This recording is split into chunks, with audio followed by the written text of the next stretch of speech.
So Mark and I are going to explain a bit about archetype work, and we're going to explain through stories and through descriptions, but nothing is like doing it.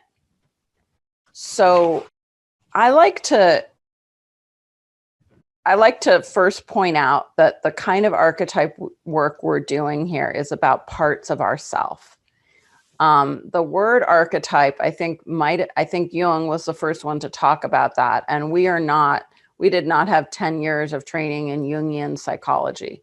And the way we work with archetypes is different. It is more like an energy activation, and a sense that that part has always been in the client.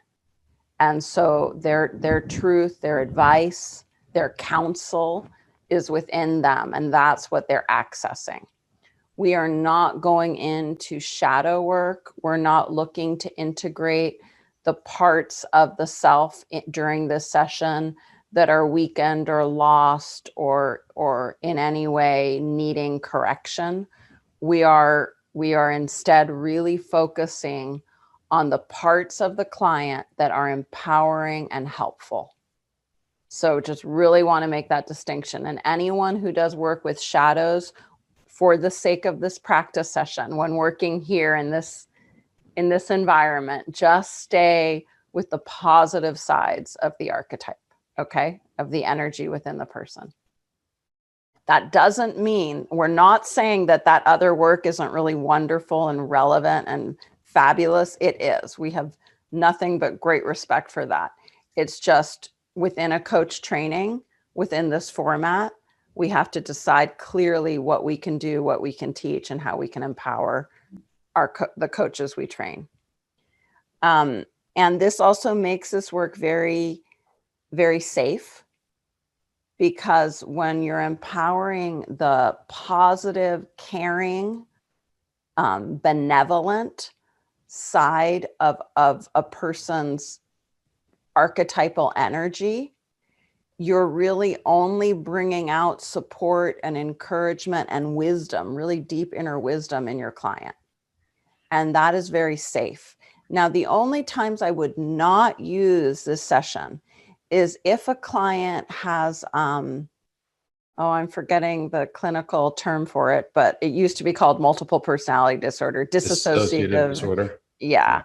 If a person is really not wholly integrated, or they have schizophrenia and they hear voices that say negative things to them, or for any reason you feel the client is not stable and grounded, this strategy could create a little more expansion and opening and disassociation. So we wouldn't want to use it in those cases. And people understand this. We have had people at our boot camps who share with us that they do hear voices, or that they've just gone through a great trauma of like losing several family members, and it's not a good time to use the work. And people get that. So just so you know, there's nothing wrong with having a situation in your life where a certain strategy is not appropriate. That is, it's perfect to realize that. And just that question, I would not combine archetype work with any kind of personality profiling. Yeah. And in fact, most of our work I would not combine with the profiling, because profiling is a very different. It's basically, the idea of profiling is, I'm going to tell you what you are, right? That's what the tests tell you. You're a disc this or whatever, and it scores the person and kind of says, this is you, this is what you have. And we do the opposite. We create experiences that enable the client to shift, or to develop resources that may not have been at the front. And I'm personally very skeptical about a lot of the profiling, because like the strengths profile, for instance, is that they kind of say, no, this is you, you're hardwired to be like this. But I've taken these tests over the years, and the results are wildly different. And I look back and it's like, oh yeah, because here I was a business owner, then I wasn't. Of course, I'm going to respond to the questions completely differently. My focus is totally different. Or, so it's very affected by your context and things like that. One way that about the one way to think about the archetypes also is that often when we're trying to work on something, we end up in a very restricted range of energies and emotions that we're using. So like I'm trying to answer a question and I will tend to come into my little narrow range of this is how I, something is difficult or puzzling. This is the energy I give to it. And I might be pushing away other energies or other approaches or emotions that might give me a different perspective. And so it's really nice to give the client an opportunity to allow to hear from the different parts of themselves. And sometimes the parts that we just tend to suppress, or we are always fighting and we don't to listen to the lover, or we're always in the lover and we never listen to protective parts. So it's really nice way to kind of bring everybody, to the party in a sense. And lots of times a client's goal for the coaching or their intention is to make a decision. They really want to help deciding something in their life. And like I've known coaches that specialize in decision making. They're a decision making coach. And that's a great specialty, right? Because oftentimes really people need help with decision making. And there's even a whole therapy school called decision making therapy. But anyways, when you have these parts of yourself giving you wisdom and helping you with a choice or a decision or giving you information you need, it's really powerful. And this is easy for the coach. This strategy is actually, you won't believe, everyone says they can't believe how easy it was to be the coach when practicing this strategy, because it's the client's inner wisdom that comes out. And you might think of it as kind of woo-woo or whatever, but it's not really, because everybody has a part of themselves, and you can actually translate like the lover, the warrior, the magician, the sovereign into like parts of a business. So Mark, you're much more fluent in parts of the business language. You want to speak to that? So like, just like in business, for instance, you could have someone could ask, instead of the warrior, the magician, the lover, and the sovereign, they might be asking the marketing, fulfillment, or customer service, accounting, and the CEO, for instance. And they're all going to have different perspectives on the situation. They're all trying to make the company work, but they all have their own strengths that they bring to it and their own perspectives. And you want to hear from all of them. And it's kind of also like being a parent. There's the part of you that's like the caring one. There's the part that has to run the ship, get things going, organize. There's the part that's thinking about the future. There's the part that's, I don't know. There's so many parts of us as parents, right? And we often will use, without knowing it, these different kind of archetype energies within us. The same in relationship. And I find anyways, that often when we struggle in a relationship or a part of our life, it's because we don't have access to enough parts of ourselves. We've gotten really kind of narrow about I'm just always the warrior. I need to always be on the defense. I need to always be my eyes need to be looking behind me, to my sides, in every direction. I'm on guard. And when you're always on guard, it's really hard to feel open. It's really hard to feel creative. It's really hard to think strategically sometimes, because that sense of urgent guarding is so active, right? That's one that's probably pretty easy to sense if you've ever been in that, but maybe you haven't. The same can happen if you're always in your heart. And I know this is hard. This is maybe harder to relate to, because we often want to be in our heart, and we want to be in a unity state, and we want to be really open. But if you're really always coming only from this lover archetype, sometimes you don't take care of things that need taken care of, because you're just going out so much to others, so you forget some of your own needs. Sometimes it's hard for you to ask ask yourself or others to organize things, because everything is in a state of like oneness and loving intention. And so it's like there's nothing wrong with any of these perspectives. It's just if we're missing out on more parts of ourself that would be helpful. The same thing with someone who's like always in their creative mode, always thinking magically, and they just can't show up for any appointment they make because time is meaningless when you're the magician, right? And I've been there. That's one I'll fall into, where then like I don't show up for any of my appointments because what is time? You know, what is time anyways? And it's not functional, right? It's not really. So I'm talking about extreme versions of this, but I think we can all kind of feel into where that can happen just a little more. And it's helpful to know, oh, I could call in my magician energy right now, or I could call in my warrior because I need a little more drive, a little more strategy, or I can call in my sovereign to make a plan, to see progress, to really chart this out. So that is one of the things that the client really gets as a takeaway from this. They learn how to call in these parts of themselves at different times. And like the way this has served me, for example, as a mom, is I can remember just being there in our living room in Portland, Oregon. And at that point, our youngest son was about 4 or 5, and he was having a real meltdown. And I was really used to being in my kind of caregiver, caring kind of mode, or the planner.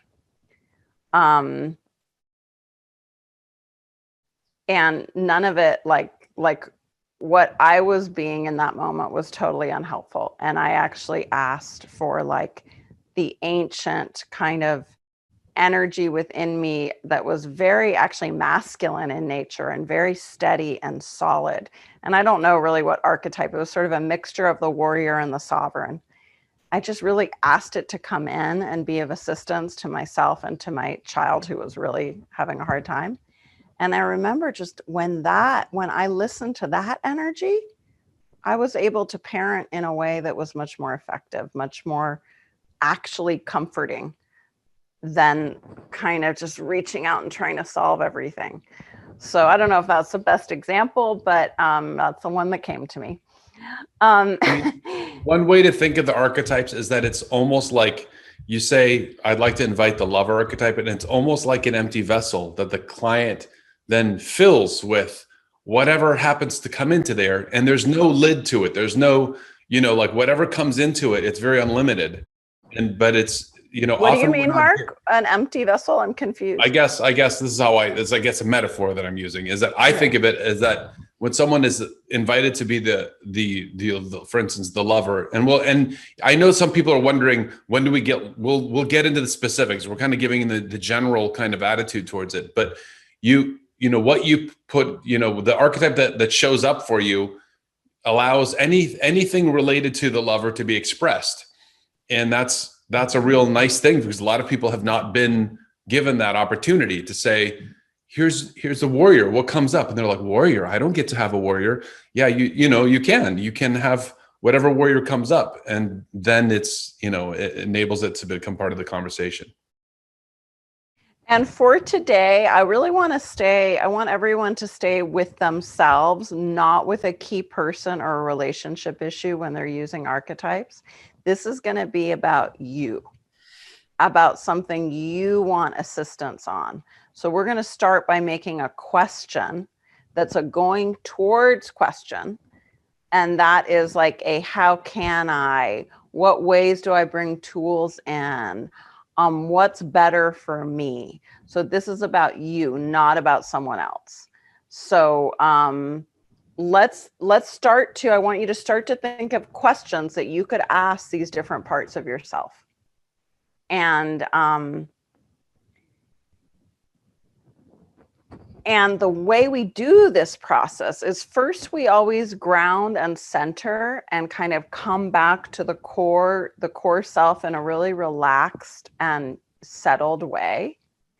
And then we invite all the senses, not just visual, to give us a sense of whatever is coming to us when we use the word. Like lover archetype might be maternal or paternal love.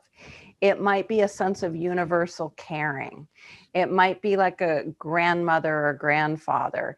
It might be romantic. It might be passionate. It might be very kind love. So it's not one kind of love. It's not like sexual love. It's not just, it can be, but it's not just one kind of love. The same with the warrior energy. It might be about taking action and being really proactive. It might be about guarding, protecting. It might be about being solid and present. So there isn't a right or wrong way to feel into this archetype energy within you. It's really what you want to have today. It's in your hands. And sometimes it will surprise the person what shows up, which I think Mark was getting to a little bit there. I know once I remember working with a student who was calling in the sovereign, and she just really was struggling, could not find that kind of planner, big perspective taker of the sovereign energy. And then she said, but you know what I keep thinking about? I keep thinking about the day I met my father, which was also the day he died. And I was like, well, let's hear about that. And she had been adopted and somehow found the family and found her father right at the time of his death. And she was called into his room to meet him right before he died. And it was so powerful for her. And she just called in that memory. And that memory was enough. You know, that was the sovereign energy that she needed to connect with. So we never know what'll show up. Mark had an interesting session once. Want to talk about the warrior, how the warrior showed up? Sure. So, yeah. So we were doing it in the back of the room in a boot camp, and there's a lady who is going to go through the archetype process. And what we do is we ask the different archetype to speak. So we say like, "Hello, warrior," and we invite the warrior to speak through the lady, right through the person. And so we said, "Hello, warrior," and then she was like, she went like this, and she was very strong like this in her position. And we invited the warrior to speak, and she went, and we said, "Okay, warrior, you can speak now." And she went, and she looked concerned, like she couldn't speak. And then what we do in this process is that we acknowledge whatever comes. So it was clear that she wasn't able to speak, where I was a little worried. But then also we just said, I see that you have a strong posture, warrior. I see that you're holding something, warrior. You look like you're very solid. And she was like nodding like that. She could like go with, right? And then we went to the next archetype after we asked some questions, and we just kind of acknowledged the warrior. We asked for the magician, and she was able to speak and there's no problem being a magician. And then later on, when we reconvened, she raised her hand and she says, "I realized why I couldn't speak as the warrior. It's because I come from New Zealand, the Maori culture. And at the Maori culture, female warriors do not speak at council." And so she had no idea at the time why she couldn't speak, but it came from a cultural heritage origin from her. And it knew exactly kind of how to respond to the situation, how to rise to it. So you never know where these will come from, what the influences will come within this, the benevolent influences that we're looking for. And what I love about that story is it really shows how deeply someone can go into it and they're like embodying it.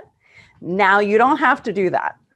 It's also wonderful to feel that sense of the archetype just next to you, like a friend giving you wisdom, sharing with you, or like words you hear, or maybe you get feelings or you get images. You don't have to be it. So when we used to teach this, we'd always try to get everyone to really embody it and be it. And then I realized that doesn't work for everyone. And it's not always the best way to go. Learning how to just call it in like a gentle voice that's whispering in your ear can be just as beneficial. So no one should feel that they have to go into the whole embodied state. If you do, great. And I'm going to invite you, you'll see during the demo, to feel it in your body, to interact with it in all these different ways, and then we'll see what presents. So we give options, but we're totally open to the way our client experiences it. If a client says, I don't really like this one, I'm not comfortable with this, just move on to the next one, or let them change the name of it. Like we'll often have people from certain religious backgrounds not liking the magician. And so they might decide to do the singer, or something else that's creative but doesn't have the word magician. So we just really go with that. Also, we don't want to ever offend someone's religious beliefs. So if you know someone could have an issue with this, feeling that it's going into an area that is not right for their faith, I would just suggest asking them if they wanted to come up with some, like Mark said about the business, or parts of themselves that are more like maybe the friendly one, the planning one, the strategist. And it doesn't sound too magical or anything. Yeah. They don't want to think of, I'm not sure exactly what you mean, Curtis, but I think we're on the same page there. And yes, Scott, we could talk about that a little later too. Okay. All right.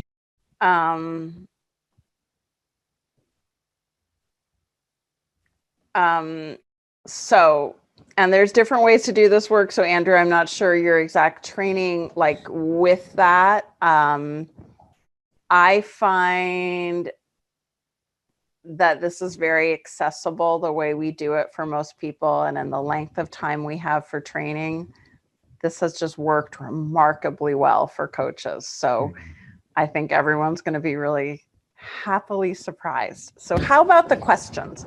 What questions do you have that you would ask these 4 different energies within you? And it's going to all be very clear as I do the demo. I'm going to do the demo very slowly, very clearly. You're going to see it. It's in your guide. You're going to get it. It's actually one of the easier strategies to follow because it's very step-by-step for the coach. Yeah. But what's a question you would ask these 4 parts of yourself? How can we work in harmony? And see if there's something that actually you want the wisdom from each one. Mm-hmm. How do I move out of a stalled out place? Great. And you can be very specific, like in the question too. How can I work on my coaching business as I continue my current business? Great. How can I trust myself to launch my business? Great. So it might be, how can I find more resources to trust myself as I launch my business? What message do you have?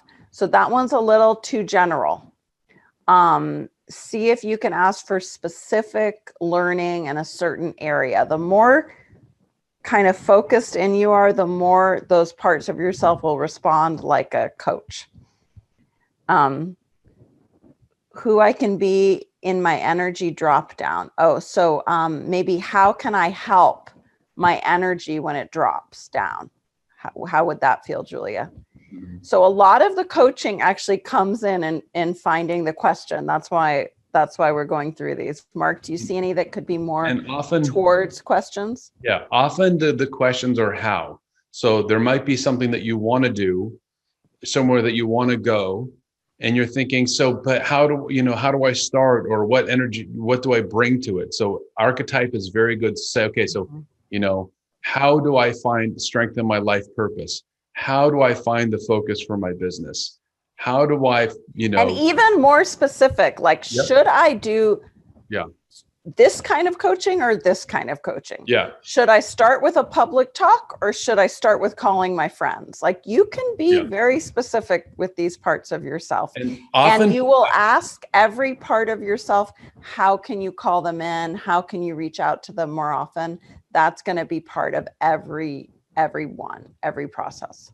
Often people ask, like, also they want to move. Should I, where should I move? Or what should I, very practical things that we feel like, I wish I had a little more insight into figuring out which, should I go right or left in this situation? So being very practical and concrete is actually a perfect jumping off point for using the archetypes to help you get perspective over it. So with why questions, it's better to turn them into a how question. So because you're wanting specific information that's going to empower you. So if it's about fear, what's the antidote for you of fear? Is it courage? Is it presence? Is it acceptance? Whatever it is for you, how do I empower this type of emotion that will be the antidote for the negative emotion? And then they'll be able to give you more resources of how to do that. Okay, so we've got a lot of towards questions. How can I be early to my appointments? I love that. That's great. That's great. I love that. Well, there's a really easy solution. You just, change your setting on your, no, I'm just kidding. I know that doesn't really work for people. They're like, well, I set it 10 minutes early and then I just keep ignoring that. So, okay, I have to say something about the early thing because I heard this once and I've always thought it was so brilliant and it always comes back to me is, and this is like not about archetype, this is a little side comment. If you're someone who's late often, or you have someone in your life who is late often, it's interesting to explore if that person benefits from, like when they get late to something, they say, I'm so sorry I was late. And then they're forgiven for being late.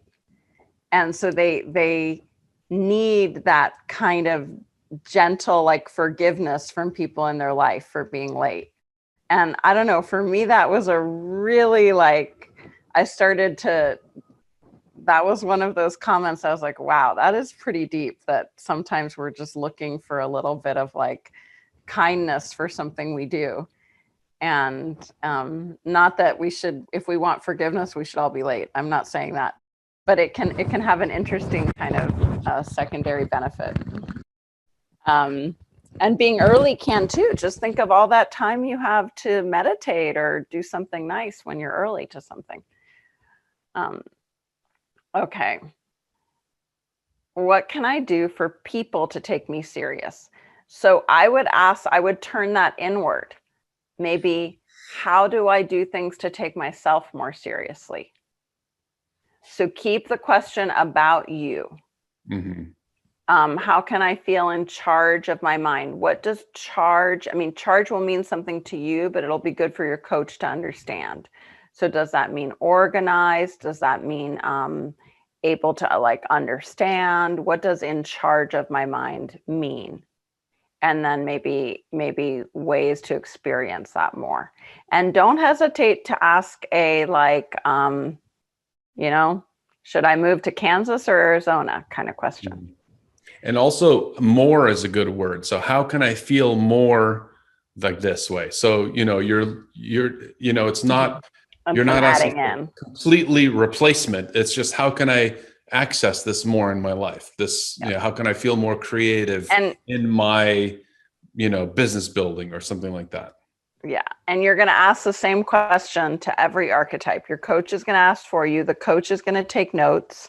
Which reminds me, can I have a team member with awesome note-taking skills who types it up and sends it to the client I work with? That would be so great. And But you're going to be that awesome note taker in this session for your clients. Client does the work, the coach takes the notes.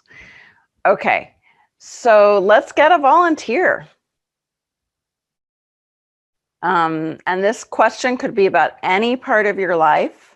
It could be about romance. It could be about business. It could be about health. It could be anything at all.